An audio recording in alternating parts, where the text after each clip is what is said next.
بسم الله الرحمن الرحيم اقرأ باسم ربك الذي خلق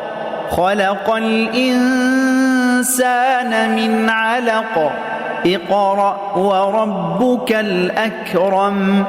الذي علم بالقلم علم الإنسان ما لم يعلم كلا إن الإنسان ليطغى أن رآه استغنى إن إلى ربك الرجعى أرأيت الذي ينهى عبدا إذا صلى أرأيت إن كان على الهدى أو أمر بالتقوى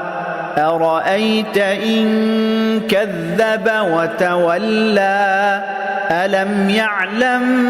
بأن الله يرى كلا لئن لم ينته لنسفعا بالناصية ناصية كاذبة خاطئة فليدع ناديه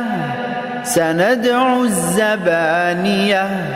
كلا لا تطعه واسجد واقترب